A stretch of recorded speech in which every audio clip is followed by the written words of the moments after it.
بله سپیده باش آری ولانا هر وکو دیار لچاری نیسان روژا هشیاریا مینو تقمنیا یا چه بنوید لپارزگاه دو کشی رجاء که زور جمینو تقمنیا هر لسردم رجاء ماشنافچوی عراق هاتین دانان هر وصا امنو کل ریوبریا مینو تقمنیا اینا بزانین کنیم چند جه هاتین پاقش کرن هر وصا چوش یاری دوی روژه دا دهنا بالاف کرند گلمن داره گر بیسف کی برسه را گهاندنا ریوبریا مینو تقمنیا که اگر گر افروجل و پیروز بیتن اگر هم شنده دست پی بکن جاره لپارزگاه دو که چند زوین مینو تقمنیا هشتا ماینه بله سپاس بری همچینت ناف آمارا دا اوی رجل همی پیشگیر مینا پیروست که اینو سر فرازی و سر برزی بو شهیدین و روازه داخل سلامتی بو پای کفتیات کن بگشتی لپارزگاه دو که من 779 زویت میارش هنه حتی نو کسی 182 زویب تمامتی هاتی نپاقش کرن و کوچاری نیسانی هاتی دست نشان کرن روژه هشیاری جمینو تقمنیا پال پشتی کردن قربانیا اف روژه هشیاری لوی روژه پیامین هشیاری چرتر لیتن دوان روژادا قصد جهنگشتی آید که این قصد وان دشت و چیایت که اف کسین قصد جوگیات کن دا پیامین هشیاری بگهی نوانا باش لپارزگاه دو که چند زوی هاتی نپاقش کرن چند ماینه وکی ما آماجه پیداش 382 زویب تمامتی هاتی پاقش کردن و را دست کردن به خدانا اف زوی دیجی کاری بر دوامت داد تانو که تیمت ریو بریامت 4 زوی دیجی داد قناق دمایی که دانه باش که گرد وان روژادا چند باران بوش هاتن هندک جمین و تقمنیال جه خونمانان هاتینا خاریان درکتینه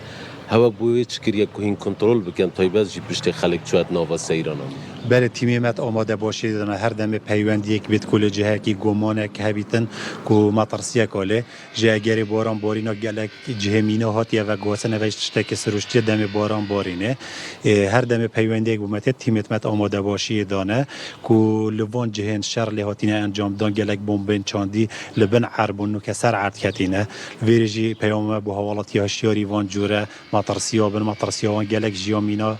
پتره هر دم تشتکی سرنجوی را کشه بلا دستکاری نکت اکثر پیوندیه به جماره 182 بکت جماره کاوکریه یا به برانبره یا ریو بریامه باش هین چت بجنا خلقی بتایبت وان روژان دهین ده هشیاری بالاف کن هشیاری نو بارا بتر ناو نشان نوان چنه هشیاریت ما پیامن زیرین هنکو دیر کوانی زیکنه بعد دستکاری نکه پیوندیه بکه حوالاتیت ما حتی حد که باش یعنی اف ثقافت یالدف کو دستکاری دوان تشتا دانا کتن اکثر هر دم تشتکی سرنجی را کشا پیوندی پریو بریام کت ابج جهه دست خوشیه با حوالاتیت ما کو دستکاری دوان جوره تقمنی دانا کت از بحث وام کم اوید کو بهاره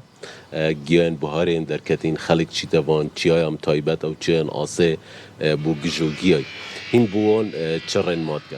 بله اف حوالاتیت ما قصد گجوگیات کن بو کم کرنا گجوگیه بلا هشیاری وان مینو تقمنی آبن تایبت اف دورین شر لهاتین انجام دان و نوک آرامی کتی و حوالاتی شد آرامی قصد وان چولوچیا بکتن بلا هشیار بن هر دم تشتک دید یه غریب و بوی بلا دستکاریت دانه کتن بیت بمبا کا چاندی بیت مین بیتن بلا اکثر پیوندیه بکتن خودیر بخیتن نشانه که بدانیتن دام فی جیب کردن اکثر تیم ریو بریام چنه مطرسی راکن گلک سپاس کاکرگر سپاس بله آری ولانا هر وکی کاکرگری جدا دیار کرن کو گلک مینو تقمنی پشتیوان باران بارین دو ماهی درکتینه لو را او داخاز شاولاتیات کن چاوین قصدا گشتو سیرانات کن ل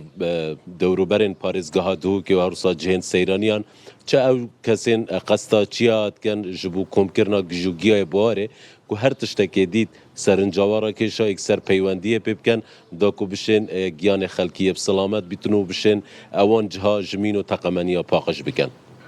دست خۆشاوار سپاس بۆ تۆ سپاس بۆ بەڕێزش کە قسەی بۆ کردین بەکو خۆشتان باسان کرد بە تایبەتی ئەو کەسانی هەم بۆ سەیران و گەشتە ڕۆن هەم بۆ گژوگیا بەهارەکان ڕۆن باشتر وایە زۆر ئاگادار بن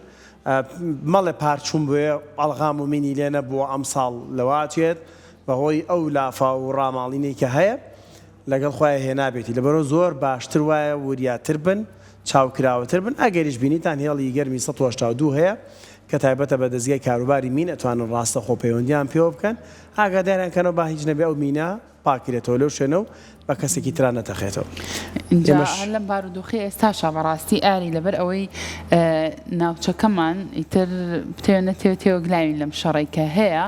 تەنانەت درۆنێک لە شوێنەگەکەوێتە خوارەوە ڕاستە خۆمە چۆرە نزیکەوە مۆبایلەکەت بەریت و بۆ ئەوی کە لە سوۆسیال میدیای زۆرترین ڤیوت هەبێ بچی لە نزیکەوە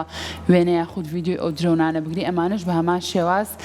کاریگەری نەرێنی و زیانی هەیە و مەترسی هەیە بۆ سەرژیانی هەریەکەمان بۆیە هیوادارین ئینشەڵڵا لە هەموو کات و ساتەکانە لە هەموو بارودۆخەکانە ئێوە بە دوور بن لەم بابەتانە و وەکو ئاریش باسی لێوە کرد ئەگەر ئێوە ئەچن بۆ گەشت و سەیران ئەگەر ئەچن بۆ لێکردنەوەی گوژ و گیاباریەکان زۆر بە وریایەنەوە مامەڵە لەگەڵ بارودۆخەکانە بکەن بۆی بە سەلامەتی بگەڕێنەوە.